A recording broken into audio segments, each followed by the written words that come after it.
buat ladang ni untuk 4 segmen lah. Agrotourism, ekoturism, seni warisan dan juga nilai-nilai sejarah. So kita fokuskan kepada agro and ekoturism lah.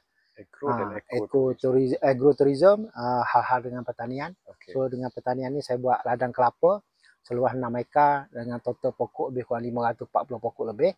Di samping tu juga ada juga kolam ikan, ada 6 buah kolam dan juga kecil-kecilan untuk ruminant, ternakan lembu lah untuk rumput dia.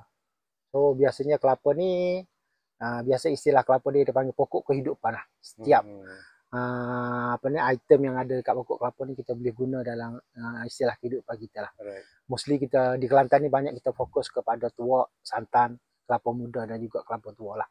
So dengan kelapa ni dia ada berbagai variety. So yang saya tanam dekat sini lebih ke 4 variety lah. Okay. SGG, Matak, Pandang dan juga MYD. So luckily SGG lah rasanya benih yang kira paling advance. And then juga SGG telah digazet oleh Kementerian Pertanian sebagai pokok di bawah pokok kelapa dengan variati CN16 katanya. CN16 variety terbaru daripada tu. So dia punya cabaran untuk tanam kelapa ni macam biasa. Orang kata pun tak mudah, tak payah. Tapi istilah orang kata tanam hasil pertanian ni kita kena buat ABCD. Ada air, ada baja, ada cahaya dan juga duit. ABCD ni cukup 4 elemen ni insyaAllah boleh berjaya lah. Okay. Jadi untuk kita go lebih detail lagi sistem peparitan, cara jarak pokok-pokok tu biasanya Jabatan Pertanian akan advise kita lah. Kita buat. Pokok kelapa yang ada sistem peparitan lain dia punya pembesaran dia dengan pokok kelapa yang tak ada sistem peparitan.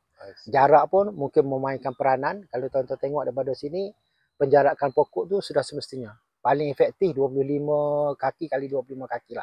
7 meter lebih kali 7 meter lebih. Itu jarak yang paling sesuai. Sebab later on pokok ni dia akan mengeluarkan daun dan juga pelepah dengan jarak yang itu disarankan oleh Kementerian Pertanian lah. Dan tak kira apa-apa jenis pokok. Pokok biasanya pokok kelapa sekarang ni dah dalam kaedah hybrid lah. Orang kampung panggil kelapa ringan. Pokok hybrid ni biasanya proses dia 1 hingga 3 tahun dia baru start berbuah. 3 hingga 5 tahun baru dia balik pada variety asal. 5 hingga ke 8 tahun dia baru start production. 8 ke 24 tahun itu dah best time untuk dia buat production. After 24 tahun, 25 tahun dia dah mula menurun. Compare dengan kelapa atau kelapa kampung ataupun Malaysia Tall. Tapi biasanya dengan pokok yang hybrid tu kita boleh buat banyak lah. Produk yang kita biasa buat, kita target kalau pokok hybrid ini dengan layout kita punya ladang kita yang agak proper boleh masuk semua kenderaan, kita boleh buat projek tuak untuk peringkat permulaan ataupun nira. Hasil daripada nira ni kita boleh buat banyak lagi hasil. Boleh buat manisan kelapa, air tuak tu sendiri ataupun air nira tu sendiri, dan juga manisan cair, manisan gula melaka, gula putih, dan juga boleh buat cuka kelapa untuk itu. Dan untuk kelapa tua, kelapa muda tu market dia memang tak cukup lah sekarang ni. You bagilah banyak mana pun memang orang akan ambil lah. Risau untuk segi market punya pasaran rasanya sekarang ni memang tak cukup lagi. Masih lagi orang mencari-cari. Sekarang tambah-tambah bulan puasa ni banyak orang looking for tuak lah. Jadi untuk menjalankan satu perusahaan macam ni lah, macam satu ladang kelapa ni. Kalau kita dengan perbelanjaan untuk baja, untuk semua-semua yang lain lah, baja dan segala-galanya semua, bolehkah kita tengok untung dalam mostly kalau kita buat projek kelapa, macam saya kata tadi lah, first 1 tahun hingga 3 tahun baru dia mula proses pada nak tu. Peringkat awal mungkinlah kita kena invest banyak jugalah dari segi persediaan tapak, lepas tu penjagaan pokok, sistem pengairan. Biasanya macam saya kata tadi lah, kena ada ABCD, air, baja, cahaya dan juga duit. Kalau cukup keuangan, agak proper kita buat tu, insyaAllah kita boleh bertahan lama. And then biasanya kelapa after 3 tahun dah baru dia keluar mayang, dan kita boleh pick up ini. Saya pun dalam masa 4 tahun saya dah dapat harvest. 4 tahun sudah dapat harvest, tapi cabaran yang pertama adalah kena serangan kumbang tanduk dan juga RPW. So dapat nasihat daripada Kementerian Pertanian supaya kita buat trans injection ataupun bagi vaksin kepada pokok untuk preventing benda-benda itulah. Sebab kata orang kata preventive better than cure. Kita kena prevent nak peringkat awal-awal. Jadi nasihat pada rakan-rakan yang baru nak cuba diri dalam bidang pertanian ni, preventing better than curing lah. Kena buat tindakan lebih awal lagi. And then sepusnya dapat nasihat daripada Jabatan Pertanian atau Pejabat Pertanian daerah yang mana tempat kita ada lah. Dia orang sanggup membantu lah. Tambah-tambah dengan keadaan yang kita buat dengan agak proper ni, kita pun senang untuk terima nasihat daripada dia orang. Dia orang pun selalu datang untuk bagi nasihat pada kita lah.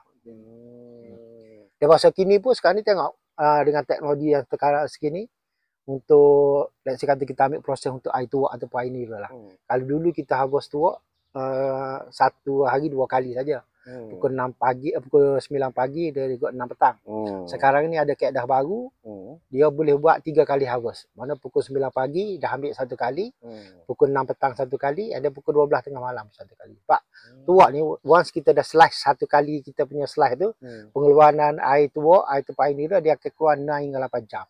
After that dia akan keluar. Lepas tu kita slice pula. Tapi elok dah dengan pukul 9 kita ambil, pukul 9 kita slice, pukul 6 kita harvest. Pukul 6 kita slice, pukul 12 malam pula kita harvest. 6 hingga 8 jam tu lagi cantik lah.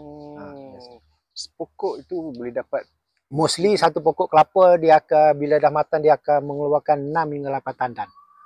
Satu pokok akan keluar 6 hingga 8 tandan. Satu tandan roughly dia akan berbuah 10 hingga 15 biji. So proses penembungan dia kelapa ni dia ada sepanjang tahun. Tapi nak lebih cantik lagi kita kena ada juga ejen penembungan lah. Supaya mungkin pega kelulut ke whatever apa semua tu. Itu faktor-faktor selain pada faktor alami, angin apa-apa semua yang boleh membantu sebagai ejen penembungan lah. Lagi cantik lah. And then kita boleh tambah production. Kita macam saya buat untuk agrotourism, fokus kepada pertanian. Untuk agro, orang nak main melawat adanya kolam, adanya kelulut, whatever apa ni semua.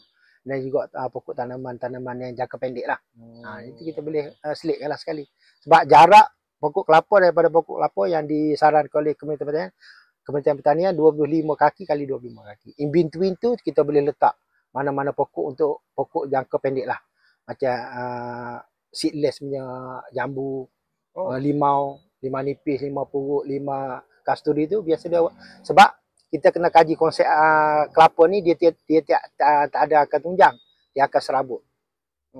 Jadi kita tak perlu tanam pokok yang lain ada akar tunjang. Kalau pokok yang ada akar tunjang kecil mungkin dia akan mengganggu.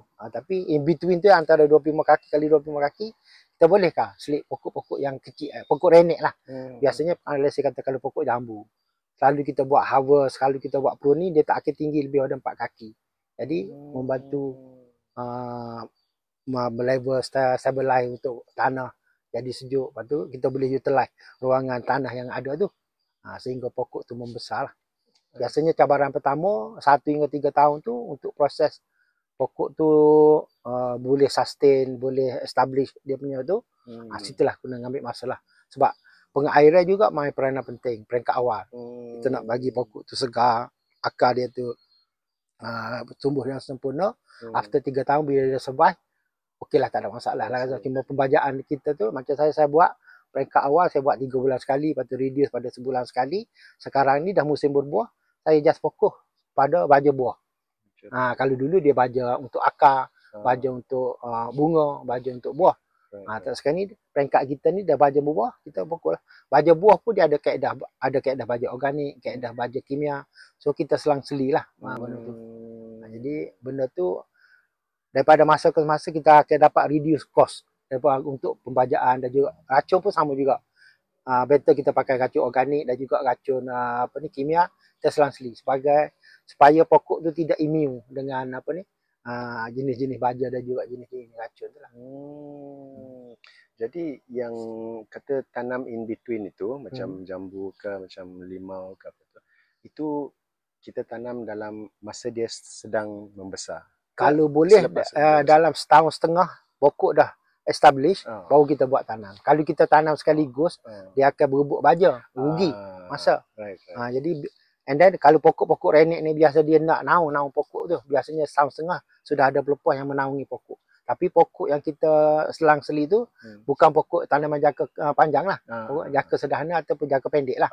Macam pokok jambu, pokok limau, segala jenis limau, limau nipis, limau purut, limau kasturi, whatever tu, sebab dia pokok tu pokok renek.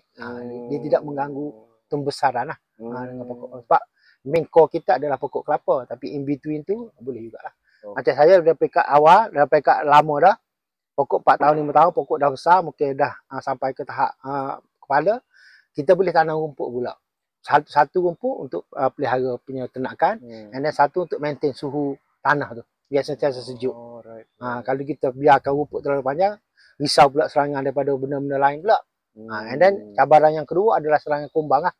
Mostly pokok kelapa ni, kalau pokok ini pokok palma, kelapa sawit, kurma ke, pokok sagu, serangannya kumbang tanduk dengan RPW lah. Yang beresiko besar lah. Tapi dia ada simptom dia hasil kena serangan. Jadi kalau kita prevent daripada awal, benda tu boleh kita mencegah daripada serangan lah. And then Jabatan Pertanian pula ada bagi trap ataupun perangkap untuk trap RPW dan juga kumbang tanduk. Itu ialah prevention dia prevention dia lah.